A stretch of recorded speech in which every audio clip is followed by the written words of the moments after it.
كان آباؤكم وأبناؤكم وإخوانكم وأزواجكم وعشيرتكم وأموال اقترفتموها وتجارة تخشون كسادها ومساكن ترضونها أحب إليكم من الله ورسوله وجهاد في سبيله فتربصوا حتى يأتي الله بأمره والله لا يهدي القوم الفاسقين صدق اللہ العظیم وصدق رسولہ النبی الکریم الامین۔ اللہ جل مجدہ کا شکر ادا کرتے ہیں کہ اس رب العزت نے ہمیں اپنے حبیب صلی اللہ علیہ وآلہ وسلم کی امت میں پیدا ہونے کا شرف عطا فرمایا۔ آج جس موضوع پر اظہار خیال کرنا ہے وہ ہے دین میں حضور نبی مکرم صلی اللہ علیہ وآلہ وسلم کی محبت کی حیثیت۔ دین اسلام یہ دین مصطفیٰ ہے، نظام اسلام نظام مصطفیٰ ہے، یا یوں کہہ لیں دین مصطفیٰ دین خدا ہے، نظام مصطفیٰ نظام خدا ہے۔ آقا علیہ الصلوۃ والسلام کے بغیر دین کی کوئی حیثیت و ویلیو نہیں ہے۔ جو لوگ اللہ کو مانتے ہیں لیکن رسول اللہ کو نہیں مانتے، اللہ اپنی بارگاہ میں اپنا ماننا قبول نہیں کرتا۔ کتنے یہود و نصارہ ہیں کہ جو خدا کو مانتے ہیں لیکن مصطفیٰ کو نہیں مانتے، اللہ ان کا اسلام اپنی بارگاہ میں قبول نہیں کرتا۔ مصطفیٰ کو مانو گے وسلم پھر خدا اپنا ماننا بھی اپنی بارگاہ میں قبول فرمائے گا۔ اس لیے حضور اعلیٰ حضرت کہتے ہیں کہ بخدا خدا کا یہی ہے در، نہیں اور کوئی مفر مکر، جو وہاں سے ہو یہی آ کے ہو، جو یہاں نہیں سو وہاں۔ اور پھر یہاں تک کہہ دیا کہ کی محمد سے وفات ہونے تو ہم تیرے ہیں، کی محمد سے وفات ہونے تو ہم تیرے ہیں۔ اللہ فرماتا ہے یعنی کہ ایک تو قرآن مجید کی آیت ہے نا کہ قل ان کنتم تحبون اللہ فاتبعونی یحببکم اللہ۔ میرے محبوب آپ کہہ دیں قل ان کنتم تحبون اللہ، آپ کہتے ہیں کہ تم اللہ سے اگر دوستی چاہتے ہو، اللہ سے محبت چاہتے ہو، اللہ کو محبوب بنانا چاہتے ہو تو فاتبعونی، میری اطاعت کرو، یحببکم اللہ، خدا تم سے محبت کرنے لگ جائے، سبحان جائے۔ کیسا انداز ہے اور کتنی اہمیت ہے میرے نبی مکرم میرے حضور کا کیا مقام ہے کہ اللہ فرماتا ہے اگر مجھ سے محبت چاہتے ہو تو میرے مصطفیٰ سے کرو، میں تم سے محبت کرنے لگ جاؤں گا۔ یہ خود نہیں کہا، یہ حضور سے کہا ہے کہ آپ میرے بندوں کو کہہ دیں، قل آپ کہہ دیں ان سے کہ اگر تم اللہ سے محبت چاہتے ہو تو میری اتباع کرو، میری غلامی کرو، خدا تمہیں اپنا محبوب بنا لے گا۔ پھر وہی بات ہوگی نا، ترجمہ اس کا یہی ہے کہ کی محمد سے وفات ہونے تو ہم تیرے ہیں۔ یہ یہاں چیز ہے کیا، لہو قلم تیرے ہیں۔ اگر بندہ مصطفیٰ کا سچا غلام بن جائے تو پھر خدا اس کو اپنا محبوب بنا لیتا ہے۔ مغز قرآن روح ایمان جان دین ہست حب رحمت للعالمین۔ اور محمد کی غلامی دین حق کی شرط اول ہے، شرط اول کا مان جائے، محمد کی غلامی دین حق کی شرط اول ہے، اسی میں ہو کر خامی تو سب کچھ نامکمل ہے۔ اگر حضور کی غلامی کا شرف نہیں ملتا پھر جو چاہے کرتا پھرے، پھر سجدے، پھر نمازیں، پھر عمرے، پھر حج، پھر تبلیغیں، جو بھی کر لے وہ سارے کا سارا رائے گاہ جائے گا، اس کی کوئی ویلیو اور حیثیت ہی نہیں ہے۔ روح محمد یہ اصل دین ہے، اس لیے کہا نا یہ فاقہ کش جو موت سے ڈرتا نہیں ذرا، روح محمد اس کے بدن سے نکال دو، روح محمد اس کے بدن سے نکال دو۔ کافر یہی چاہتا ہے کہ روح محمد ان سے نکل جائے، پھر یہ خالی جسم رہ جائے گا۔ جب روح نہیں تو جسم کی ویلیو کیا؟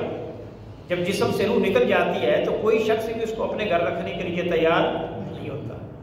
جوان کڑیل بیٹا ہو، اس کے جسم سے روح نکل جائے تو باپ اس کو قبول نہیں کرتا۔ جسم بیشک سلامت ہو، آنکھیں سلامت ہیں، اعضاء سارے سلامت ہیں، ہاتھ سلامت ہیں، پاؤں سلامت ہیں، سارے سلامت ہیں، صرف روح نکلی، لیکن وہ جسم اب گھر میں رکھنے کے قابل نہیں ہے۔ وہ والد اس کو گھر میں ایک دن بھی رکھنے کے لیے تیار نہیں ہوگا۔ تو یہی حال ادھر بھی ہے کہ کہ اس اسلام کے جسم میں حضور نبی مکرم صلی اللہ علیہ وآلہ وسلم کی حیثیت روح کسی ہے. اگر اسلام کے جسم میں سے روح مصطفیٰ نکل گئی تو خدا اس اسلام کے جسم کو اپنی بارگاہ میں قبول نہیں کرے گا. اللہ تبھی قبول کرے گا جب اسلام کا جسم تبھی قبول ہوگا جب روح محمد کے ساتھ آئے گا. تو یہاں فرمایا کل ان کان آباؤکم، سورہ توبہ ہے، پارہ نمبر 10 ہے. تو بڑی واضح بات کی، 2 جمع 2 4 کی طرح بات کلیئر کر دی. فرمایا کل محبوب یہ بھی آپ ہی کہتے ہیں. حالانکہ خدا خود بھی کہہ سکتا ہے، لیکن اس کو اپنے بندوں، اس کے بندے ہیں، وہ ڈائریکٹ بھی پیغام دے سکتا ہے. یا ایھا الناس کہتا ہے، کہتا بھی ہے، کہہ بھی سکتا ہے. یا ایھا المؤمنون کہتا بھی ہے، کہہ بھی سکتا ہے. لیکن اس طرح کی جو باتیں ہیں نا حضور سے ریلیٹڈ، وہ کہا محبوب آپ ہی کہہ دیں، میرا پیغام آپ ان کو دے دیں. اس میں ایک تھوڑا سا محبت بھرا نقطہ یہ بھی ہے کہ وہ اپنی توحید کا اعلان بھی خود نہیں کرتا. توحید کا اعلان بھی قل هو اللہ احد، میرے محبوب آپ کہتے ہیں کہ میں اللہ ایک ہوں. سبحان اللہ. وہ اپنی توحید کا اعلان بھی نہیں کرتا. قربان جائے بری تعالیٰ، یہ کیا ماجرا، تیرے بندے ہیں، تو اپنے بندوں سے ہم کلام ہو، اپنے بندوں کو پیغام دے، تو اس میں کیا ماجرا ہے؟ تو فرمایا دیکھا میں اپنی توحید کا اعلان بھی واسطہ مصطفیٰ کے بغیر تم سے نہیں کرتا. تمہیں کس نے اجازت دی ہے کہ وسیلہ مصطفیٰ کے بغیر مجھ سے بات کرو؟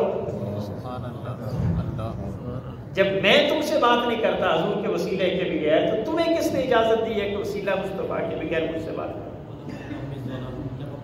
یہی بات ہوگی نا، وَلَوْ أَنَّهُمْ إِذْ ظَلَمُوا أَنفُسَهُمْ جَاءُوكَ.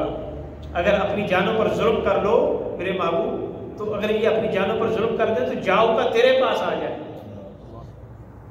جاؤ تیرے پاس فاستغفر اللہ، وہاں جا کر پھر اللہ سے معافی مانگے.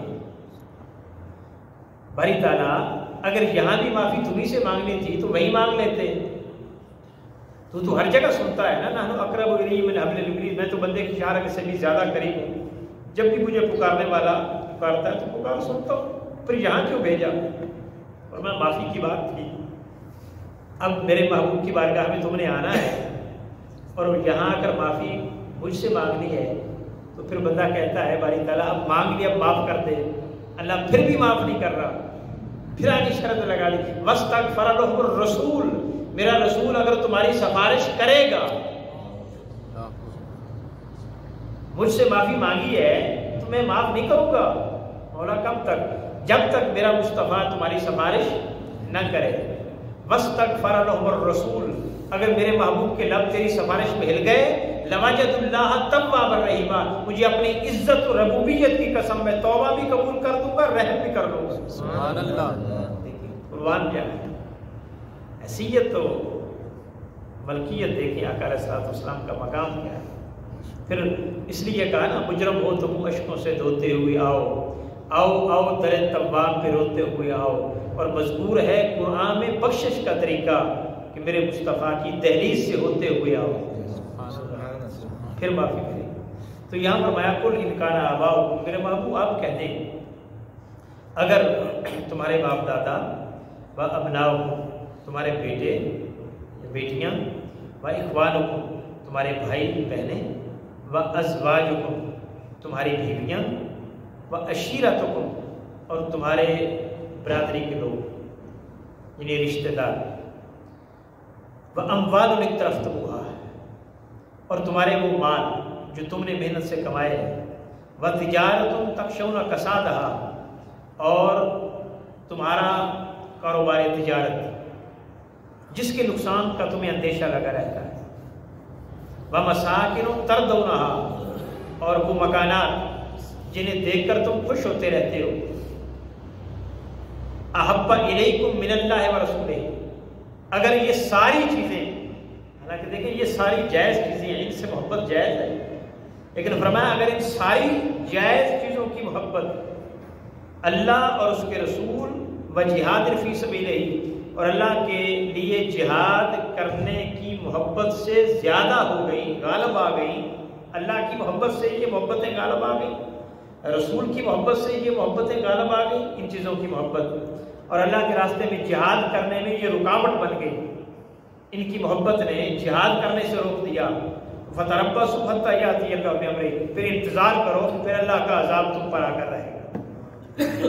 واللہ لا یہدی القوم الفاسقین، ایسی فاسق اور نافرمان قوم کو خدا ہدایت نہیں دیتا، اس کو نافرمان کہا ہے، خدا ایسی نافرمان قوم کو ہدایت نہیں دیتا۔ حضور نبی مکرم صلی اللہ علیہ وآلہ وسلم کی محبت ہمارے لیے نجات کا ذریعہ ہے۔ حضرت ثوبان حضور کے آزاد کردہ غلام ہیں، بخاری شریف کی حدیث ہے، حضور کی بارگاہ میں آئے پریشان تھے، آقا نے پوچھا ثوبان پریشان ہو؟ عرض کیا آقا کئی دنوں سے غم کھائے جا رہا ہے۔ پوچھا کیا؟ عرض کی حضور یہ سوچ رہا ہوں کہ اول تو ہم معلوم نہیں جنت میں جائیں گے کہ نہیں جائیں گے، اگر جائیں گے بھی چلے بھی گئے تو آپ کا مقام و مرتبہ تو بہت بلند ہوگا جنت میں، اب تو انبیاء کے ساتھ ہوگی، تو معلوم نہیں ہماری ملاقات آپ سے ہو سکے گی کہ نہیں ہو سکے گی، آپ کا دیدار کر پائیں گے کہ نہیں کر پائیں گے، زیارت ہو سکے گی کہ نہیں ہو سکے گی۔ تو حضور فرماتے ہیں پریشان کیوں ہوتے ہو، المرء مع من احببت، آدمی جس سے محبت کرتا ہے قیامت کے دن اس کے ساتھ ہوگا، جنت میں اس کے ساتھ ہوگا، اس کے ساتھ ہوگا۔ تو ہم نے بھی حضور کو دیکھا نہیں، لیکن اگر جنت مل جائے تو پھر حضور کی سنگت اور میت اور صحبت تو مل سکتی ہے نا، حضور کا دیدار وہاں تو پھر ہو سکتا ہے نا، قبر میں ہی ہو جائے گا۔ ما کنت تقول فی حق ھذا الرجل باسم محمد، بتا اس ہستی کے بارے میں کیا کہا کرتا تھا جس کا نام نامی اس میں گرامی محمد ہے۔ تو اگر حضور کے روزہ کی دیدار کی تمنا ہوتی ہے تو حضور کے ذات کے دیدار کی کتنی تمنا ہوگی، تو یہ قبر میں دیدار ہو سکتا ہے۔ قبر میں حضرت بلال رضی اللہ تعالیٰ عنہ کے جب انتقال ہوا نا تو آپ کی بیوی اور عز و اقارب رونے لگ گئے، تو آپ مسکرانے لگ گئے، تو ان سے کہتے روتے کیوں ہو؟ آج مجھے اپنے محبوب سے ملاقات کرنے کے لیے جانا ہے۔ تو قبر میں پہلی رات جو ہے اور تو حضور سے ملاقات ہی تو ہے، تو ملاقات ہو جائے پھر اور کیا چاہیے عاشقوں کو، اور پھر کیا چاہیے؟ دعا ہے اللہ جل مجدہ ہمارے حال میں